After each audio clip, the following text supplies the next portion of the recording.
Big बॉसच्या show मध्ये सगळ्यात जास्त चर्चेचा कोण स्पर्धक असेल तर तो आहे स्वतः सूरज चव्हाण.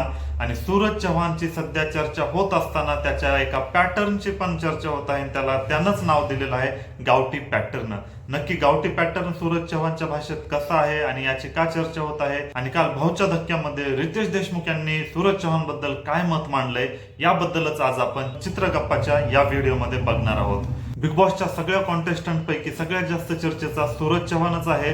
परंतु मागील काही वेळापासून तो चांगला खेळत नव्हता, किंवा ज्या प्रकारे तो रील्स बनवतो किंवा ओरिजिनल सूरज चव्हाण जसा आहे तशा प्रकारे तो खेळत नव्हता. या कारणामुळे अनेक जणांना वाईट वाटायचं. त्याच्या हेटर्सला तर चांगलं वाटत होतं, परंतु त्याचे जे फॅन्स आहेत त्यांना वाईट वाटत होतं. याचं कारण म्हणजे तो बिग बॉसच्या शो मध्ये काहीच बोलत नव्हता. परंतु कॅप्टनशिपच्या टास्क मध्ये ज्या प्रकारे त्यांना अरबाजला धडा शिकवला, तेव्हापासून सूरज चव्हाण त्याच्या ओरिजिनल स्टाईलवर आलेला आहे, किंवा जो तो आहे रियालिटीमध्ये तो जसा आहे तसा तो खेळ खेळत आहे. आणि हीच गोष्ट आता सगळ्यांना आवडत आहे.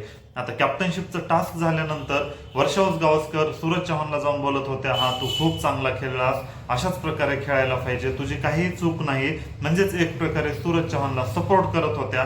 आणि यावर सूरज चव्हाण बोलतो, ताई कसं आहे ना, तो मला म्हटला की मी तुला उचलून कवळीमध्ये धरून पाण्यामध्ये टाकून देईल.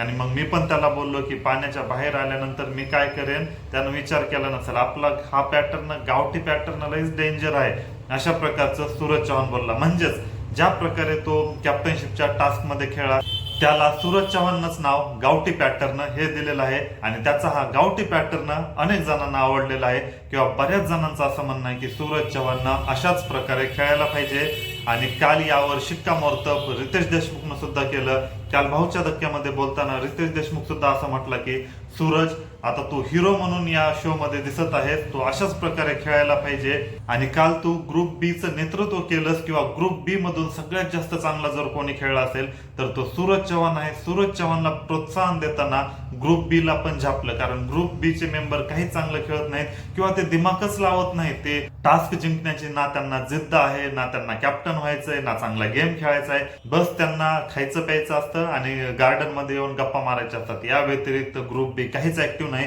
परंतु ग्रुप बी कडून जर सगळ्यात जास्त चांगला काल कोणी खेळला असेल तर तो आहे सूरज चव्हाण. याचमुळे आता त्याची चर्चा होते. आणि सूरज चव्हाण ज्या प्रकारे कॅप्टनशिपच्या टास्क मध्ये खेळलाय त्याला नाव दिलेलं आहे गावठी पॅटर्न. तर तुम्हाला सूरज चव्हाणचा हा गावठी पॅटर्न आवडला का? कॉमेंट करून नक्की सांगा.